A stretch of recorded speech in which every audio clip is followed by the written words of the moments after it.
بالله من الشيطان الرجيم. بسم الله الرحمن الرحيم. الحمد لله رب العالمين، وهو أرحم الراحمين، والعاقبة للمتقين، والصلاة والسلام على خاتم الأنبياء والمرسلين، رحمة للعالمين، محمد المصطفى، ثم الصلاة والسلام على خاتم الأولياء الكاملين، وسيد المهتدين، محمد المهدي المجتبى، ثم الصلاة والرضوان على آلهم الطاهرين وأصحابهم الراشدين أجمعين من يومنا هذا إلى يوم الدين. أما بعد، فقال الله سبحانه وتعالى في القرآن المجيد والفرقان الحميد: فأعوذ بالله من الشيطان الرجيم، بسم الله الرحمن الرحيم. يا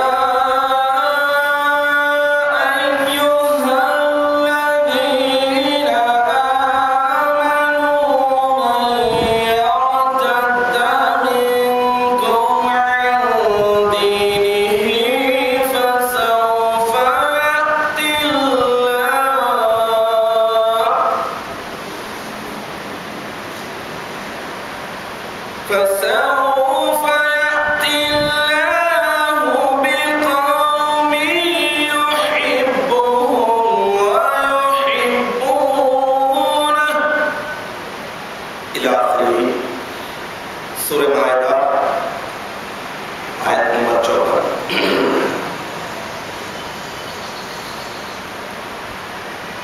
حاضرین محترم، جیسا کہ آپ واقف ہیں کہ جمادی المنور کے مناسبت سے ثبوت مہدی اور بعثت مہدی کے تعلق سے قرآنی اشارات و کنایات پر مبنی آیات مبارکہ اور متواتر المعنی احادیث مقدسہ کو پیش کرنے کی سعادت حاصل کی جاتی رہی ہے. اس کا بنیادی مقصد اور منشا یہ ہے کہ رب کائنات نے اپنے فضل و کرم سے ہمیں جس لاقیمت دولت سے سرفراز کیا ہے، تصدیق مہدی موعود برحق علیہ الصلوۃ والتسلیم کی دولت، اس دولت پر ہم اللہ سبحانہ وتعالیٰ کا شکر ادا کرتے رہیں اور اللہ کے فضل سے اجداد و اسلاف کے طفیل سے جس تصدیق مہدی سے ہم بہرور ہوئے ہیں، اس پر ہم پورے ایمان کے ساتھ جمع رہنے کے لیے ضروری ہے کہ جس ہستی مسعود کو ہم مہدی آخر الزمان مانتے ہیں اور مان رہے ہیں، اس ہستی کے تعلق سے ہمارے پاس بھی شواہد ہوں، دلائل ہوں، ثبوت ہوں، لیکن اس سے بڑھ کر یہ کہ ایقان اور ایمان ہو. اگر کسی انسان سے یہ سوال کیا جائے کہ یہ روشنی کس کی ہے، اگر وہ انسان نابینا ہو تب بھی یہی کہے گا یہ کس سورج کی روشنی ہے. اس کا ایمان اور ایقان دلائل نہیں مان رہا ہے، بلکہ اس کا ایقان یہ بتا رہا ہے کہ یہ روشنی سورج کی ہے. ویسا ہی ہمارا ایمان اور ایقان ہو کہ ہم جس ہستی مسعود کو مانتے ہیں، ایمان رکھتے ہیں، اس کے لیے دلیل کی ضرورت نہیں، ثبوت کی ضرورت نہیں، اس لیے کہ ثبوت دلیل ان لوگوں کا حق تھا، ان لوگوں کے لیے ضروری تھا جو یا تو خلیفۃ اللہ یا نبی اللہ کے زمانے میں ہوتے تھے. ان کے لیے ثبوت دلیل پروف سب کچھ ضروری تھا، اور وہ سب کچھ اللہ کے فضل و کرم سے پورا ہوتا رہا ہے. ہمیں تو طفیل میں ملی ہوئی ہے تصدیق مہدی کی دولت کو. صرف جس طرح سورج کی روشنی پر ہم پورا ایقان رکھتے ہیں کہ یہ روشنی صرف اور صرف سورج کی ہے. اگر کوئی ہم سے ہمارا نام پوچھے یا پھر کسی ڈاکومنٹ میں ہمارا نام داخل کرنے کی جب نوبت آتی ہے تو صناف پوچھا جاتا ہے تو بے دھڑک لکھ دیتے ہیں. تو کیا پیدا ہوتے وقت یہ معلوم تھا کہ فلاں ہمارا باپ ہے، یا اب کون سی چیز ہے؟ سنا سنی، دیکھا دیکھی. جس بات پر ایقان رکھنا لابدی ہوتا ہے، ضروری ہوتا ہے، اس کے لیے سوال نہیں کیا جاتا، وائے نہیں، کیوں نہیں، بلکہ صرف آمنا صدقہ. تو جس ہستی مسعود پر 550 سال قبل لاکھوں کی تعداد میں، ہزاروں کی تعداد میں لوگوں نے شواہد کے بعد، دلائل کے بعد، ساری تحقیق کر لینے کے بعد اپنے اپنے انداز سے، علمی اعتبار سے، قرآن سے، احادیث سے، عقل سے، نقل سے، سب ہر اعتبار سے جب اس ہستی موعود کو جانچ لیا، ان کی صداقت پر قائل ہو گئے تو سب نے ایمان لا لیا. حاضرین محترم، جیسا کہ میں عرض کرتا رہا ہوں کہ آپ کو، ہم کو تو تصدیق مہدی کی دولت بے مشقت ملی ہے، بے محنت ملی ہے. کوئی محنت نہیں، کوئی مشقت نہیں، بلکہ اسلاف کے طفیل میں ملی ہے. تو اس پر جمے رہنے کے لیے ضروری ہے کہ ہمارا ایقان اور ایمان مضبوط ہو. ساتھ ہی ساتھ زمانے کو بھی مطمئن کرنے کے لیے، سوال کرنے والے کے سوال کا جواب دینے کے لیے اپنے آپ کو لائق اور فائر بنانے کے لیے ضروری ہے کہ آیات کی کثرت نہیں، بلکہ صرف ایک آیت یاد کر لیجئے، ایک حدیث یاد کر لیجئے اور پیش کر دیجئے. انشاءاللہ العزیز موت کا صدقہ ہوگا کہ سامنے والا علامت الدہر ہو یا پھر علم کا سمندر ہو، یقیناً آپ کے ایقان کے سامنے وہ ٹوٹنے ٹھیک دے گا. اگر آپ کا ایقان متزلزل ہو، آپ کا ایمان متزلزل ہو، تو پھر سامنے والا ان پڑھ ہوتے ہوئے بھی، جاہل ہوتے ہوئے بھی حاوی ہو جاتا ہے. تو الغرض جمادی المنور کے مقدس مہینے کی مناسبت سے تقریباً 3 خطابات میں یہی بات پیش کرنے کی سعادت حاصل کی جاتی رہی کہ حضرت امام الکائنات مہدی آخر الزمان میرا سید محمد جبل پوری بن سید عبداللہ و بی بی آمنہ علیہ الصلوۃ والتحیات کی ذات اقدس ہی مہدی موعود ہے، مہدی موعود تھی، اور اب قیامت تک کوئی مہدی آنے والا نہیں ہے. باطل فرقے اپنے آبائی باطل عقائد کی بنیاد پر امت مسلمہ کو گمراہ کرتے رہے ہیں، کر رہے ہیں اور کرتے رہیں گے. لیکن الحمدللہ ثم الحمدللہ کہ اللہ کے فضل و کرم سے ہمیں وہ دولت آبا و اجداد کے طفیل میں ملی ہے. تو ہم جمادی المنور کی مناسبت سے اس بات کو دوہرا کر پیش کرنے کی سعادت اس لیے حاصل کر رہے ہیں کہ ہمارا ایمان اور بڑھے، حدیث شریف بھی ہے کہ الایمان یزید و ینقص، ایمان بڑھتا اور گھٹتا ہے۔ امامنا مہدی موعود علیہ الصلوۃ والتسلیم بھی ارشاد فرمائے ہیں، خلیفۃ اللہ بھی، جبکہ دوسرے لوگ ایمان نہ بڑھنے اور نہ گھٹنے کے قائل ہیں، ایک مرتبہ ایمان لا لیتے ہیں تو نہ بڑھتا اور گھٹتا ہے فرماتے ہیں، لیکن خلیفۃ اللہ جو فرماتے ہیں وہ پتھر کی لکیر ہے۔ اور اسی بات کو امام بخاری رحمۃ اللہ علیہ بھی فرماتے ہیں، امام شافعی رحمۃ اللہ علیہ بھی فرماتے ہیں، اور بہت سارے محدثین مفسرین بھی فرماتے ہیں کہ الایمان، ایمان یزید و ینقص، بڑھتا بھی ہے اور گھٹتا بھی ہے۔ تو یقیناً ہمارا ایمان بڑھنا چاہیے، گھٹتا ہے کمزور عقائد کی وجہ سے، گھٹتا ہے باطل عقائد والوں کے روب اور دبدبے میں آنے کی وجہ سے، گھٹتا ہے بے عملی کی وجہ سے۔ تو ہمیں اپنے ایمان کو بڑھانے کے لیے یہ خطابات کا اہتمام بھی اسی مقصد سے کیا جا رہا ہے کہ ہمارا ایمان اجاگر ہو، بڑھے، ہمارے ایمان کا گراف دن بدن بڑھتا جائے، ہم جس گروہ سے تعلق رکھتے ہیں اس کی تعلیمات اور باقی گروہ کی تعلیمات، ثبوت، بیست کے تعلق سے ہم واقف ہوتے رہے۔ تو آج جیسا کہ گزشتہ کے خطاب میں سورہ ہود کی آیت نمبر 17 کی تلاوت کا شرف حاصل کیا تھا، اور یہ بتانے کی سعادت حاصل کی گئی تھی کہ مہدی آخر الزمان کی تصدیق فرض ہے اور انکار کفر ہے، اور انکار کرنے والا سورہ ہود کی آیت نمبر 15 کے بموجب فالنار موعدہ، اس کا ٹھکانہ دوزخ ہو جاتا ہے۔ اور اس آیت شریفہ میں اللہ سبحانہ و تعالیٰ یہ بھی بتا دیے تھے کہ وَمَن يَكْفُرْ بِهِ مِنَ الْأَحْزَابِ فَالنَّارُ مَوْعِدُهُ، کہ جو کوئی فرقوں میں سے اس کا انکار کرے گا اس کا ٹھکانہ دوزخ ہوگا۔ تو اب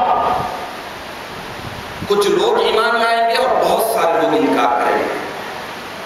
اب تصدیق فرض ہوئی اور انکار کفر ہوا، اور اس کے ساتھ ساتھ میں نے آپ سے وعدہ کیا تھا کہ اگلے خطاب میں ان لاکھوں ہزاروں میں سے چنندہ، منتخبہ، سلیکٹڈ وہ مشہور ہستیاں جو علماء فضلہ سے تعلق رکھتے ہیں، جو بادشاہوں نے وقت تھے، زبیدار تھے، عمراء تھے، وزراء تھے، دھن دولت سب کچھ رکھتے تھے، لیکن دل میں صداقت تھی، ازلی ایمان والے تھے، اللہ تعالیٰ ان پر مہربان تھا تو تصدیق کیا۔ تو ان ہزاروں لاکھوں میں سے چنندہ افراد کے ناموں کو پیش کرنے کی سعادت حاصل کروں گا۔ تو الحمدللہ آج اسی نقطہ نظر، اسی وعدے کے مطابق ان حضرات کرام کے نام گنانے سے پہلے آپ کو بتا دوں کہ میں نے سورہ مائدہ کی آیت نمبر 54 کی تلاوت کا شرف حاصل کیا۔ اس میں اللہ تعالیٰ ارشاد فرما رہے ہیں کہ یا ایھا الذین آمنوا من یرتد منکم عن دینہ فسوف یأتی اللہ بقوم، اے ایمان والو، اے اہل قرآن، اے امت محمدیہ، آخری امت، پچھلی امت نہیں اور کوئی آنے والی امت نہیں، بلکہ امت محمدیہ ہی اس آیت کا مخاطب ہے کہ اے ایمان والو، جب تم میں سے کچھ لوگ اپنے دین سے پھر جائیں گے، پلٹ جائیں گے، مرتد ہو جائیں گے، ریورس چلے جائیں گے، اپنی اصلی حالت پر آ جائیں گے، فسوف یأتی اللہ، تو اللہ ایک قوم کو لائے گا۔ کیسی قوم کو لائے گا؟ اس قوم کا در امتیاز، پہچان، نشانی، سب سے بڑی پہچان یہ ہے کہ اللہ اس قوم سے محبت کرے گا، اور اس قوم کے افراد اللہ سے محبت کریں گے۔ تو اب بتائیے کہ اس آیت شریفہ میں یہ بات بتائی جا رہی ہے کہ پہلے یہ ہونا چاہیے کہ ایمان والے مرتد ہو، اصل اسلام کو فراموش کر دے، دین حق سے پھر جائے، قرآن ہو، احادیث ہو، حج ہو، نماز ہو، روزہ ہو، سب کچھ ہو، لیکن ان عبادات کی مقصدیت ختم ہو جائے، ان عبادتوں کی لذت ختم ہو جائے، ظاہری ایکٹنگ ہو، تو ایسی صورت میں اللہ تعالیٰ احیاء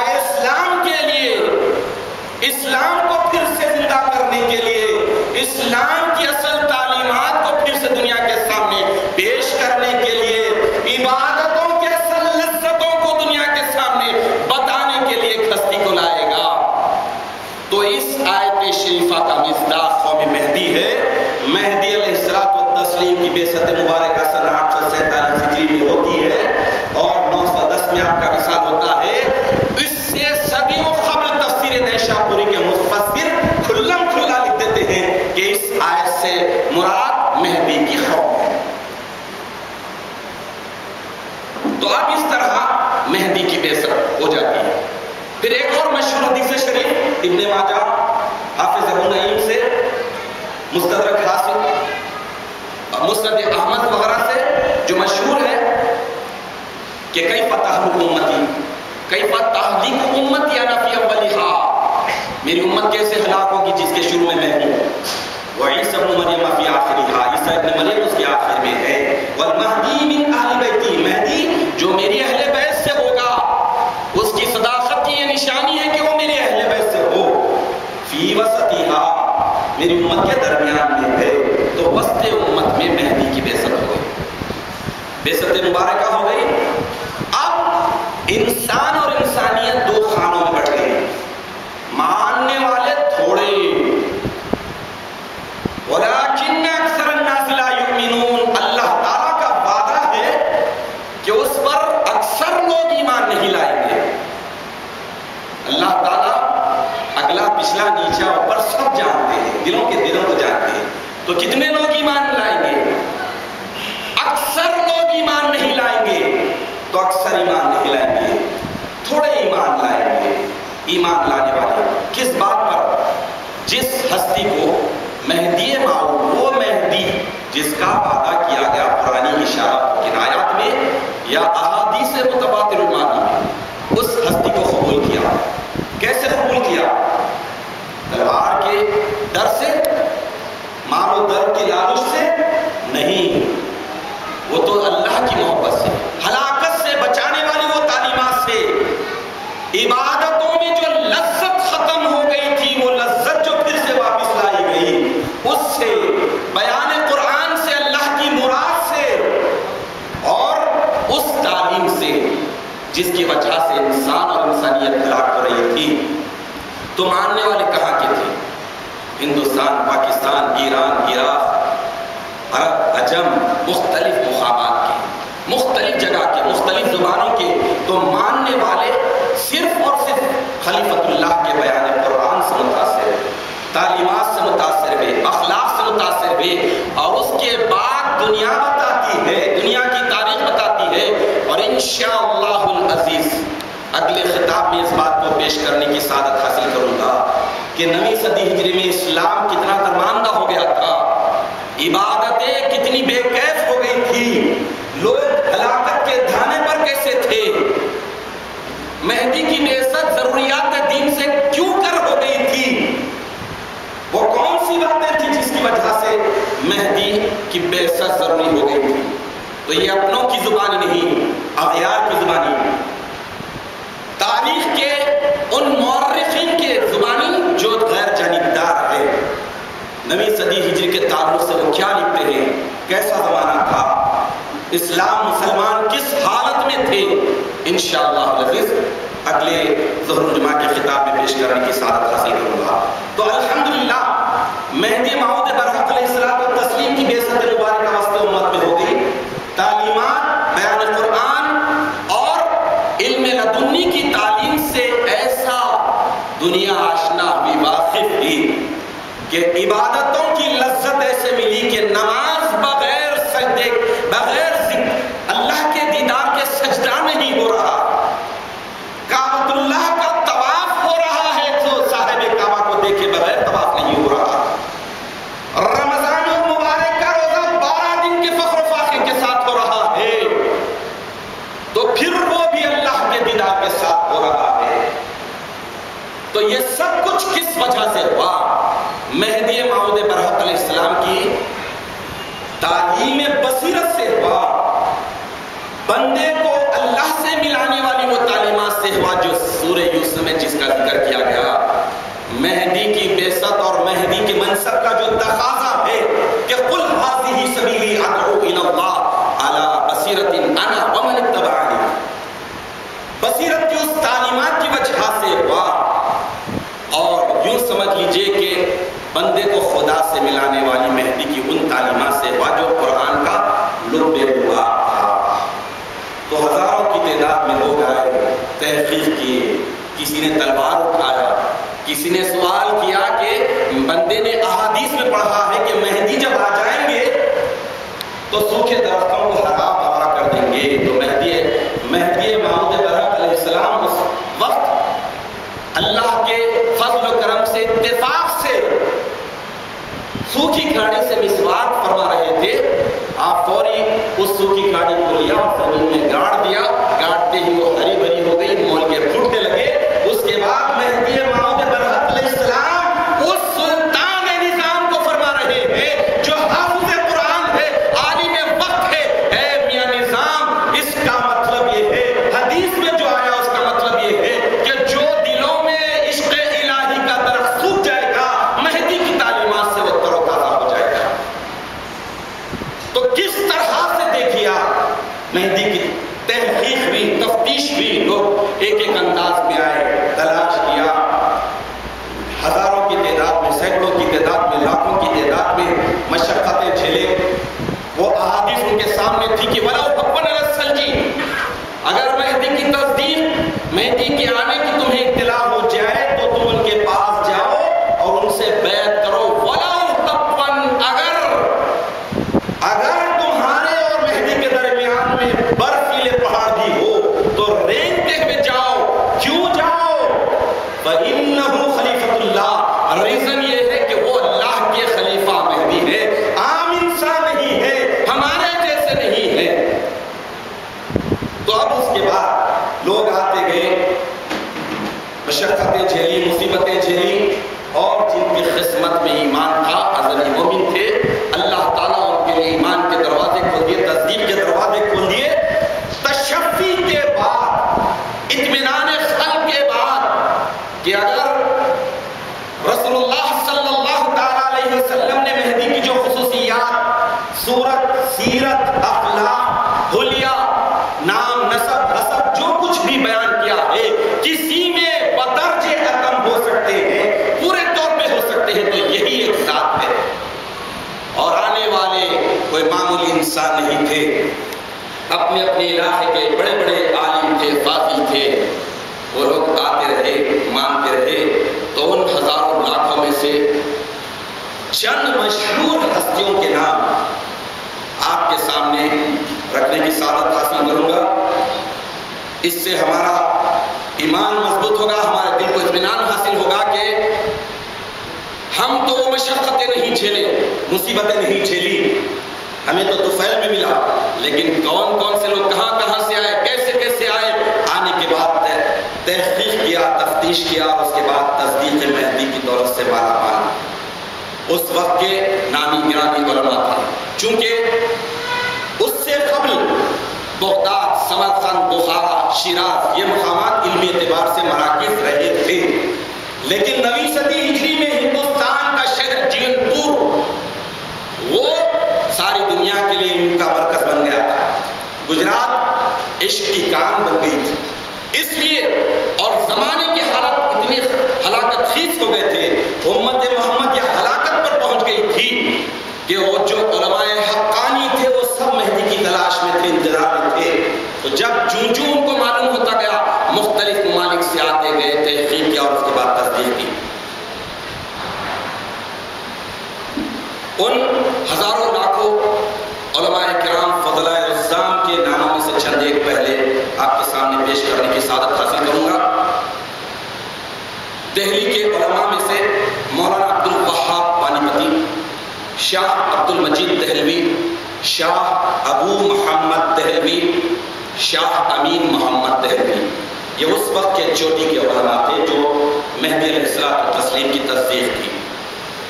احمد آباد کے عالم ابو جی حافظ احمد شاہ خدانی، پٹن گجرات کے علماء مولانا لاڈ شاہ، مولانا یوسف سہیل، مولانا محمد تاج سہیل، مولانا عبد الرشید پٹنی، مولانا ملک معروف، بابا حسن جی، خیسر خان، میاں ناصر، مولانا صلاح الدین وغیرہ وغیرہ۔ بیدر کے علماء مولانا قاضی علاؤ الدین الدین بدری، مولانا قاضی ضیاء الدین بدری، مولانا قاضی منتجب الدین جونیری، مولانا شیخ بابو اور شیخ مومن توکلی، یہ وہ بزرگ ہیں جو امامنا مہدی موعود علیہ السلام تسلیم جب بیدر میں تشریف لائے تو برہنہ رہتے تھے، لیکن خلیفۃ اللہ کے بیدر میں داخل ہونے سے پہلے ہی انہیں اللہ کی طرف سے بتا دیا گیا کہ ایک ماہی بدعت دافع ہلاکت امت محمدیہ مہدی آخر الزمان بیدر میں قدم رنجہ فرمانے والا ہے، تو میاں شیخ مومن توکلی رضی اللہ تعالیٰ عنہ فوری کپڑے منگوائے اور پہن لیے، اور اس کے بعد امامنا مہدی علیہ السلام کو دعوت دی۔ دعوت دینے کے بعد بڑی عاجزی اور ان کے ساری کے ساتھ التجا کی کہ آپ کھانا تناول فرمانے سے پہلے ذرا غسل فرما لیجئے۔ تو امامنا مہدی علیہ السلام ان کے دلوں کے بھیدوں کو جانتے تھے، غسل کے لیے تیار ہو گئے، پانی رکھ دیا گیا، غسل کے لیے امامنا جب گئے تو بڑے عاجزی کے ساری کے ساتھ ختم و سیرس کرتے ہوئے یہ معروضہ کیا کہ بندہ آپ کی پیٹھ لگڑنا چاہتا ہے۔ امامنا ان کی منشے کو جان لیے، اس کے بعد آپ انہیں اجازت دے دی۔ جب امامنا مہدی موعود برحق علیہ السلام اپنا پیرہن مبارک نکالے ہیں، پیٹھ نظر آتے کہ میاں شیخ مومن توکلی رضی اللہ تعالیٰ عنہ امامنا علیہ السلام کی پیٹھ کو چومتے رہ گئے، چمٹ گئے، چونکہ آپ کے پشت مقدس پر مہر ولایت مقید محمدیہ تھا۔ تو یہ وہ ہستی ہے، ولی کامل تھے، بدر کے اولیاء میں آج بھی ان کا تذکرہ ملتا ہے۔ اس کے بعد ناگور کے عالم مولانا قاضی خازن اور ملک جی ناگوری، مانڈو کے علماء میں مولانا الہداد حمید، مولانا محمد حسن، مولانا ناصر الدین، مولانا زین الدین، مولانا محمد الیاس۔ کشمیر کے علماء میں سے مولانا ملک جی مہری کشمیری، مراد آباد کے علماء میں سے مولانا سید خضر، مولانا سید رستم، مولانا سید جی میاں بخاری۔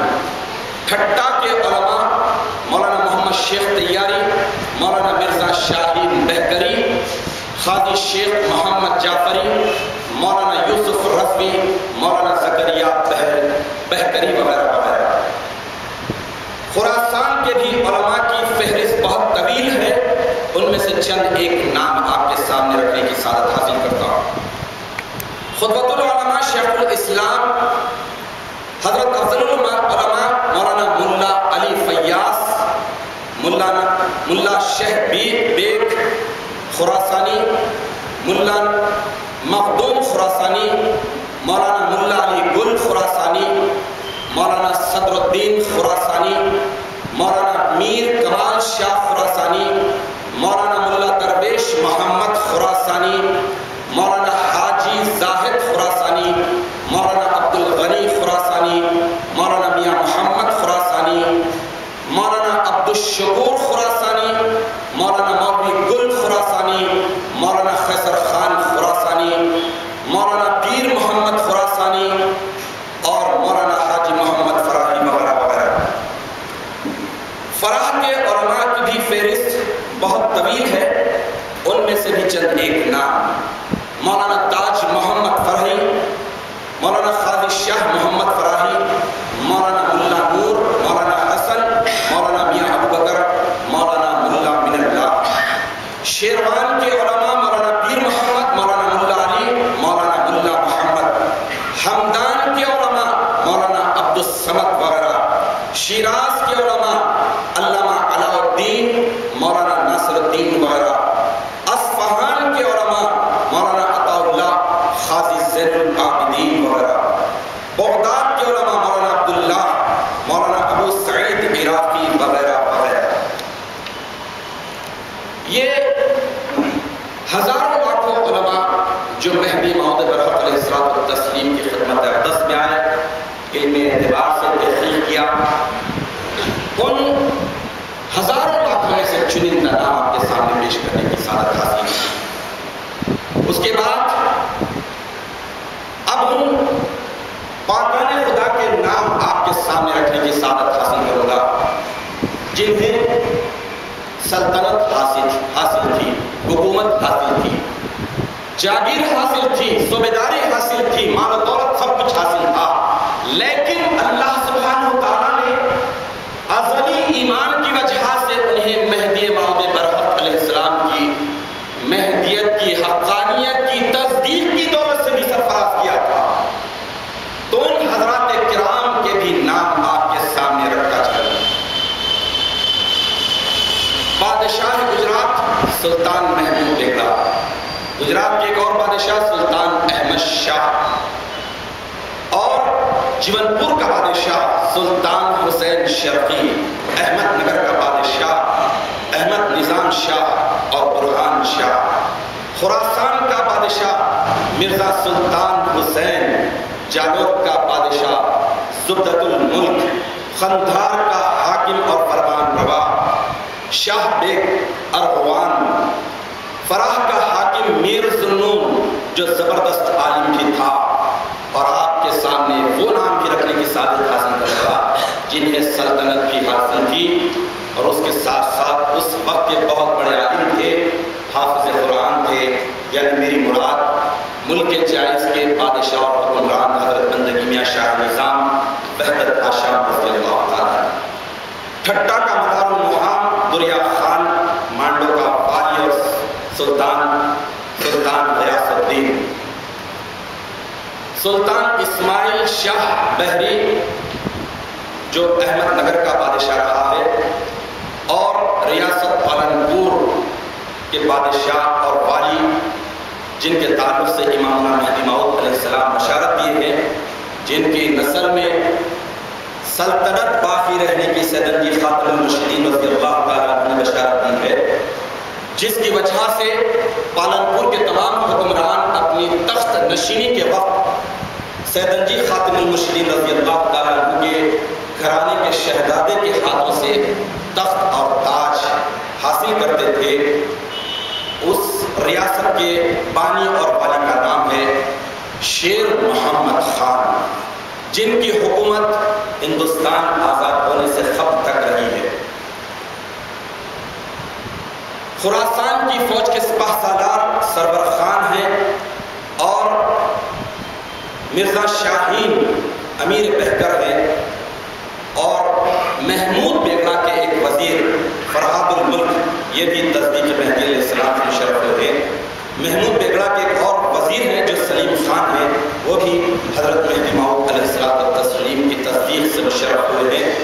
مہدی علیہ السلام کے ایک ہاتھ پر تصدیق کرنے والے محمود بیگڑا کے خاندان کے ایک نامی گرامی ہستی ان کے بھانجے بھی ہیں، اور اس کے ساتھ ساتھ پٹن جو عشق کی کان کہلاتا ہے، جہاں پر بندگیاں سیدنا شاہ خمیر صدیق ولایت رضی اللہ تعالیٰ عنہ کی ولادت کے بعد سعادت ہوئی ہے، اور تاریخ بتاتی ہے کہ پٹن میں جتنے خانوادے تھے وہ سب کے سب علمی اعتبار سے بھی بہت زیادہ کمال اور فضل والے تھے، اور اکثر گھرانے بندگی میں سیدنا شاہ خمیر صدیق ولایت رضی اللہ تعالیٰ عنہ سے ننیالی اور ددیالی رشتہ داری رکھتے تھے۔ تو البرس پٹن کے صوبیدار ایک ہیں ملک یعقوب باڑیوال،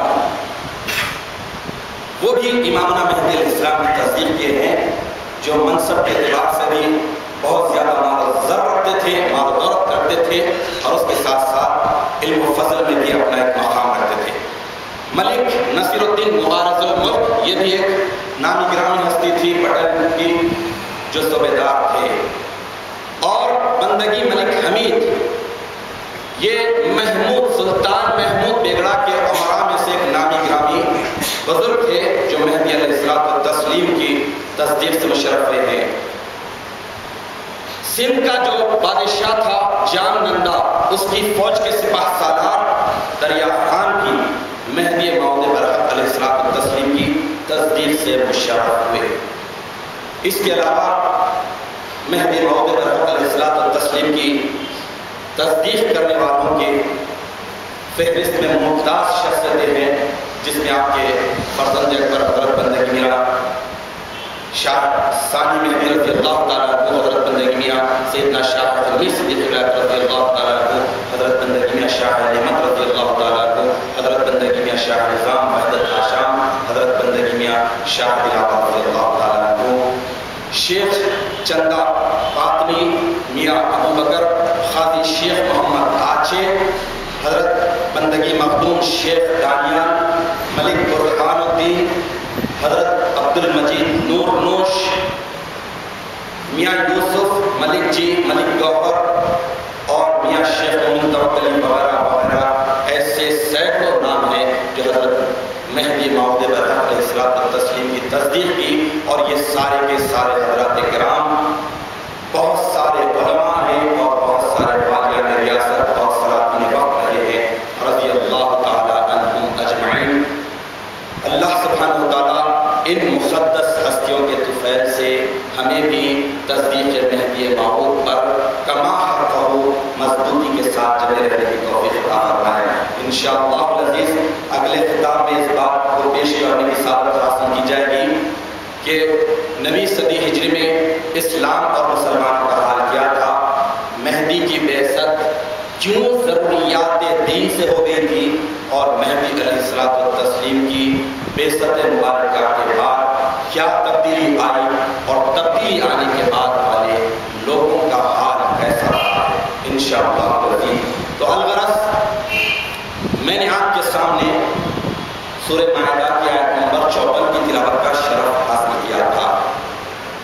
مختصراً یہ بتاتا چلوں کہ جو پاکان خدا علماء فضلاء سے تھے، اور جو پاکان خدا سلاطین وقت تھے، جو مہدی موعود برحق علیہ الصلوۃ والتسلیم کی تصدیق کی، میر ذوالنور حاکم فرا یوں ہی آ کر تصدیق نہیں کر لیے، بلکہ انہوں نے احادیث میں یہ پڑھا تھا، اور وہ عالم تھے کہ مہدی پر ہتھیار کارکرد نہیں ہوتا، آگ جلا نہیں سکتی، پانی ڈبو نہیں سکتا، اور ہتھیار تلوار کاٹ نہیں سکتی۔ تو تصدیق کی وہ احادیث کی سچائی کو جاننے کے لیے آئے، بیان قرآن سنا، بیان قرآن ہی سے وہ متاثر ہو گئے تھے، لیکن عین الیقین حاصل کرنے کے لیے، حق الیقین حاصل کرنے کے لیے اپنی تلوار نیام سے نکالی، اور اس کے بعد امام الکائنات حضرت میرا سید محمد جون پوری مہدی موعود برحق علیہ السلام پر چلانے کی جسارت کی، ہاتھ اٹھایا تو ہاتھ اور تلوار ہوا میں لہراتا رہ گیا، وہیں پر شل ہو گیا۔ ایک مرتبہ جسارت کی، پھر اس کے بعد اپنے دوسرے ہاتھ سے اس ہاتھ کو نیچے کیا، دوسری مرتبہ کی، تیسری مرتبہ کی، 3 مرتبہ دیکھ لینے کے بعد وہ جان گئے کہ احادیث میں جو بتایا گیا ہے کہ مہدی پر تلوار کارگر نہیں ہوگی، تو یہ زمانہ بھی بتا رہا ہے، زمانے کے حالات بھی بتا رہے ہیں، اور جس ہستی کا حال اور احوال ہے، جس کی صفت اور صورت سیرت سب کچھ بتا رہی ہے، بیان قرآن کی تاثیر تو مجھے متاثر کر دی ہے، یہی ذات مہدی کی ہے، چنانچہ تلوار کو بھی ختموں میں رکھ دیا اور اپنے سر کو بھی ختموں میں رکھ دیا۔ تو یہ کیوں ہوا؟ یا ایھا الذین آمنوا من یرتد منکم عن دینہ فسوف یأتی اللہ۔ اب اللہ قوم کو لا دیا تھا، بانی قوم کی سیرت کو صورت کو دیکھنے کے بعد لوگ متاثر ہوئے، تصدیق کی، تو تصدیق کرنے کے بعد تصدیق کا نتیجہ کیا ملا؟ تصدیق کا صلہ کیا ملا؟ سب سے پہلا صلہ یہ ملا کہ اللہ سبحانہ وتعالیٰ ان سے محبت کرنے لگا۔ میں اور آگے کی صفات کی بات نہیں کروں گا، صرف اس ایک صفت، جیسا کہ صوفیاء کرام بیان کرتے ہیں کہ کسی بندے کا اللہ سے محبت کرنا کوئی اہمیت کا حامل نہیں۔ کیوں؟ کیونکہ بندے کی جبلت فطرت یہ بنائی گئی ہے کہ وہ اللہ سے ہی محبت کرے، پرستش پوجا کرے تو صرف اپنے پیدا کرنے والے کی۔ یہ انسان شیطان کے بہکاوے میں آ کر اللہ کو چھوڑ کر غیر اللہ کی پرستش کرتا ہے، لیکن اللہ سبحانہ وتعالیٰ انسان کو فطرتاً بنایا ہے دین اسلام پر، تو بندہ کیا کرے گا؟ پیدا ہوتے ہی اللہ سے محبت کرے گا۔ تو یہ فطرت ہے، محبت عبادت کرنا اس کی فطرت میں داخل ہے۔ اگر عبادت اور محبت نہیں کر رہا تو یہ خلاف فطرت ہے، لیکن اللہ کا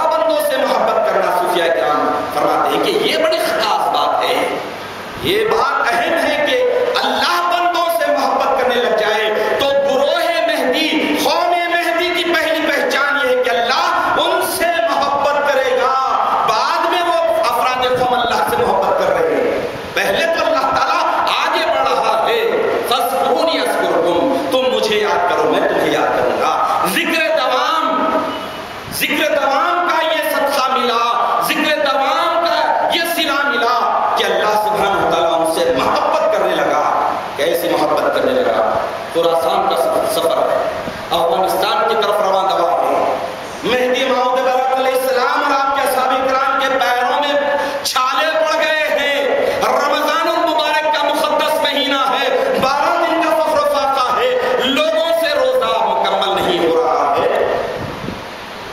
تو لوگ امامنا کے اصحاب یہ کہتے ہیں کہ اب ہم میں سکت نہیں ہے کہ ہم روزہ مکمل کریں، لہذا 3 دن کے بعد عذر شرعی ہوتا ہے تو روزہ توڑ دیا جا سکتا ہے، حرام بھی حلال ہو سکتا ہے، تو اب ہم روزہ توڑ لیتے ہیں۔ تو دوسرے لوگ کہیں کہ ہمارے درمیان تو میران جی ہیں، ہمارے آقا ہیں، ہمارے امام ہیں، ہم ان سے پوچھتے ہیں۔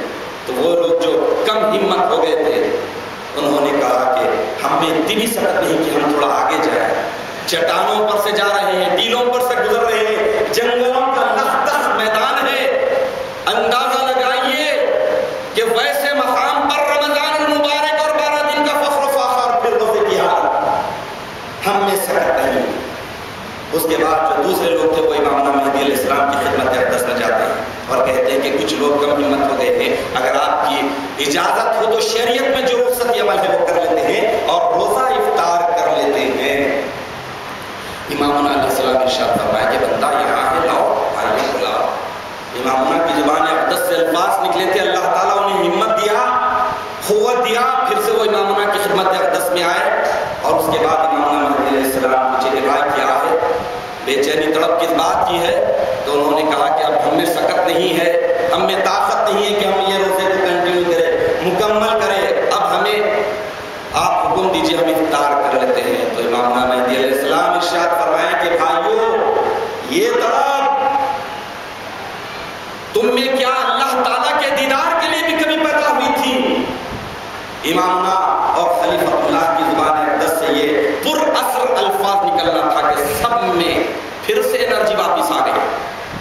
وہ لوگ روزہ افطار نہیں کیے اور اس کے بعد آگے چلنے لگے، ایک ٹیلے کا مقام آیا، وہاں پر امامنا مہدی علیہ الصلوۃ والتسلیم اللہ سبحانہ وتعالیٰ سے جیسا موسیٰ علیہ الصلوۃ والتسلیم کو تو طور پر جانا پڑتا تھا، خلیفۃ اللہ کو طور پر جانے کی ضرورت نہیں، لیکن پھر بھی اللہ تعالیٰ سے اس پہاڑ پر خلیفۃ اللہ آسمان کی طرف دیکھتے ہیں اور کہتے ہیں کہ الہ العالمین، پیچھے کی طرف اپنے قافلے پر نظر ڈالتے ہیں، کوئی گر رہا ہے، کوئی پڑ رہا ہے، آ رہے ہیں دیوانہ وار آ رہے ہیں، تو خلیفۃ اللہ تعالیٰ کی جناب اقدس میں عرض کرتے ہیں کہ الہ العالمین، یہ جو ہزاروں کا مجموعہ میرے پیچھے دیوانہ وار آ رہا ہے، میں ان کا کیا لے لیا ہوں، کون سی چیز ہے جو میرے پیچھے آ رہے ہیں؟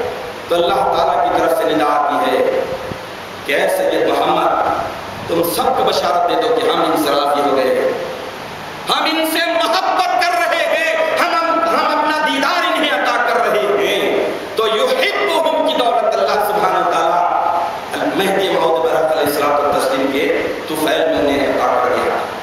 تو ان پاکان خدا ہزاروں لاکھوں میں سے چند ایک آپ کے سامنے رکھے گئے، تو دیکھیں کتنی مشقتیں جھیلی، وہ مصیبتیں جھیلی، اس کے بعد ہمارے سامنے بنایا ہوا ایک بہترین میدان آیا ہے، گلستان آیا ہے۔ اب ہمارا کام یہ ہے کہ ہم اس گلستان کی آبیاری ہر صدی آپ اٹھا کر دیکھ لیجئے، بندگی میں شاہ فرمیر صدیق ولایت رضی اللہ تعالیٰ عنہ کا اگر خون نہ بہتا تو نام مہدی کا کبھی بھی چہچہا نہیں ہوتا تھا۔ آپ کے اہل و عیال کا خون جو بہا ہے، مہدی کی مہدیت کا ڈنکا پٹنا تھا قیامت تک کے لیے، اس لیے بہا ہے۔ اور اس کے بعد آپ اٹھا کر دیکھ لیجئے کہ ہر صدی میں کئی خون بہے ہیں۔ اس چمن مہدویت کو اپنا خون دے کر سینچا گیا ہے، اور افسوس کی بات یہ ہے کہ یہ صدی منحوس جا رہی ہے۔ اب جو میاں شہید رحمت اللہ علیہ، اللہ تعالیٰ ان کی خبر کو نور سے بھر دے، کم سن نوجوان اب جو میاں شہید رحمت اللہ علیہ ایک گستاخ مہدی، ایک منکر مہدی کے خلاف مہدویت لکھنے پر جاتا ہے اور وہ نوجوان جا کر اسے جہنم رسید کر دیتا ہے۔ تو آج ہم پر غفلت کے پردے کیوں پڑ رہے ہیں؟ اس کی وجہ یہ ہے کہ وہ خصوصیات ہم میں ہے یا نہیں ہے ٹٹولنا. قوم مہدی کے جو سورہ مائدہ میں بیان کیے گئے ہیں، اللہ سے محبت کرنا، مومنوں سے محبت کرنا، نرمی کرنا، کافروں سے سختی کرنا، اللہ کی راہ میں جہاد کرنا، کسی ملامت کرنے والے کی ملامت کی پرواہ نہیں کرنا، کیا یہ خصوصیات ہے یا پھر اس کے اگینسٹ والی خصوصیات، اس کے برعکس والی خصوصیات ہمیں جائزہ لینا ہے. آج کیوں ہم ہر جگہ رسوا ہو رہے ہیں؟ اس کی وجہ یہی ہے کہ ہم مہدی علیہ الصلوۃ والتسلیم کی تسلیم کا حق ادا نہیں کر رہے. اور حق اسی وقت ہوتا ہے جب ہم ذکر و فکر کے پابند، دم و قدم کے پابند، فرائض نبوت کے ساتھ ساتھ فرائض ولایت کی حقانیت پر پورا یقین اور ایمان ہو اور اس پر عمل کرنے کی سعادت حاصل کرے. تو یقیناً ان پاکان خدا کے طفیل میں ہم اللہ سبحانہ وتعالیٰ سے دعا کریں گے کہ اللہ رب العالمین کو اپنے فضل و کرم سے، رسول مہدی کے صدقے سے، سیدین کے طفیل سے اور تصدیق مہدی کے لیے مشقتیں اور مصیبتیں جھیلنے والی ان نامعلوم ہستیوں کے صدقے اور طفیل سے ہمیں بھی مہدی علیہ السلام کی تصدیق پر جمے رہنے کی توفیق عطا فرما. ہمارے آنے والی نسلوں کو بھی تصدیق مہدی پر جمے رہنے